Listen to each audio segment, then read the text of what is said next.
Welcome to The Explainer. Think of our time together today as a personal mentorship session. We're doing a deep dive, really a masterclass, designed to help you navigate a massive, profound transition in your academic life.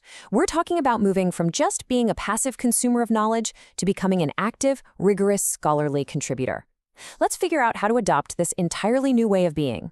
Here is the roadmap for our journey today. First up, developing a scientific habitus.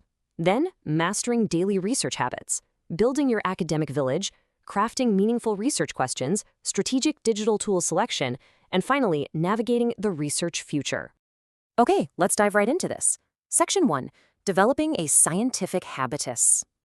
You know, Max Weber's famous lecture, Science as a Vocation, perfectly captures this tricky tightrope you have to walk as a researcher.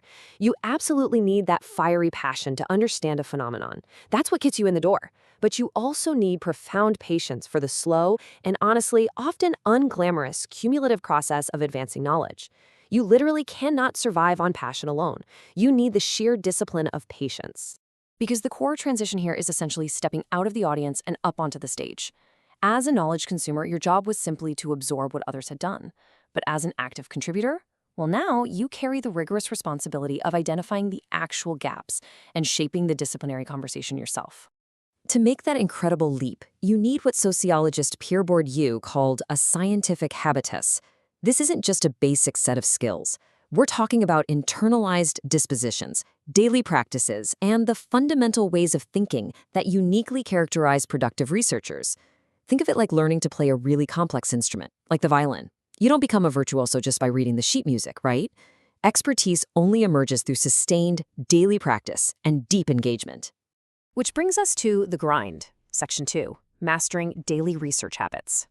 So, you've probably heard the term flow, but psychologist Mihaly Csikszentmihalyi's research on flow states is absolutely crucial for us here. Finding your flow state is the secret to supporting sustained intellectual engagement. And how do you actually find it? By perfectly matching your current skill level with the intellectual challenges you're tackling, and making sure you have clear feedback.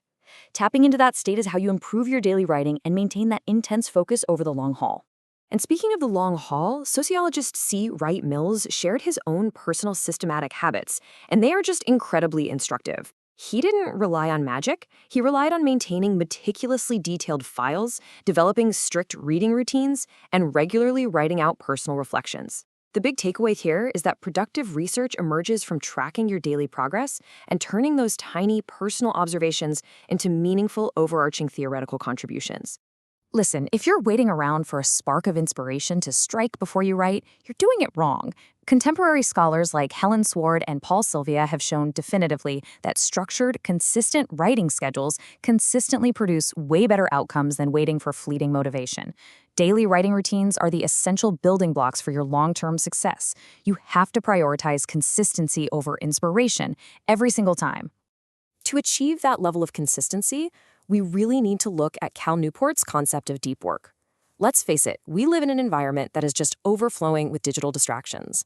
Newport's framework teaches us to rigorously protect extended periods of focus. You have to actively minimize interruptions, shut down the email, close social media, and manage your attention like the precious resource it is. You have to understand that intellectual work is cyclical. It demands deep, uninterrupted dives. Moving right on. Section 3, building your academic village. Academia is a complex social ecology, and no one survives it in pure isolation. You need mentorship. Kathy Crom's research on mentoring is brilliant because it highlights that effective mentors play a dual role.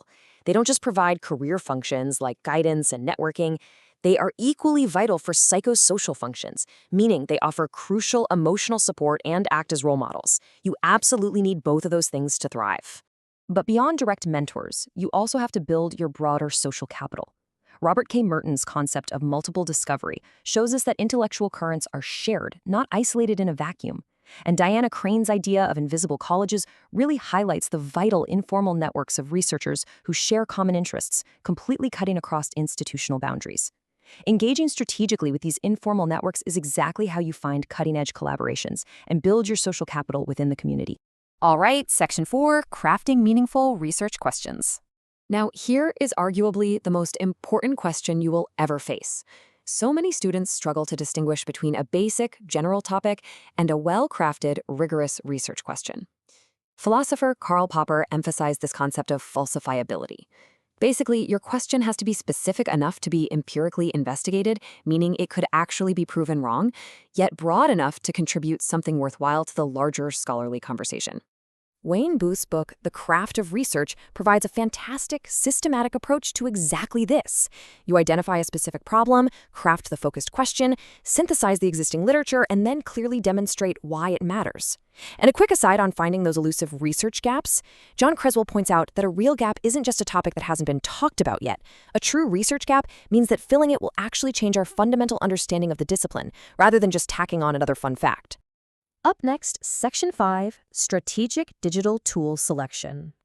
When it comes to software, there is a golden rule. You must select your tools based on clear, rigorous research objectives, not just because a piece of tech is novel or because of peer pressure. The software has to serve your intellectual ends. It should never become an end in itself. Researcher Lynn Richards notes this perfectly regarding qualitative software. We always have to remember the crucial distinction between technical capability and genuine analytical insight. A fancy tool is great, but it won't do the thinking for you. But when chosen wisely, the modern digital toolkit is amazing. Citation managers like Zotero and Mendeley are absolute lifesavers for organizing your literature and supporting your unique narrative. And for managing really large datasets, qualitative software like NVivo or Atlas TI and quantitative platforms like R or Stata are incredibly powerful. Even survey data collection is a breeze now with platforms like Qualtrics. Just remember, the goal is methodological mastery, not just pushing buttons. Finally, Section 6, Navigating the Research Future.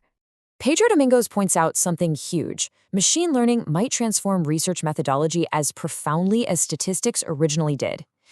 AI and machine learning are handing us powerful new analytical capabilities, but they also bring up some massive ethical questions. We have to figure out how to navigate these responsibly. At the same time, networked collaboration, what Michael Nielsen calls reinventing discovery, is accelerating how we produce knowledge. We are operating in a highly connected, rapidly evolving frontier. And honestly, the world urgently needs this accelerated knowledge. We're facing massive global issues right now: climate change, deep social inequality, technological disruption. This has really given rise to the vital concept of engaged scholarship. There is a pressing demand to connect your rigorous academic work directly to practical problem solving in the real world, and to do it without ever compromising your intellectual integrity. So, I want to leave you with one final provocative thought.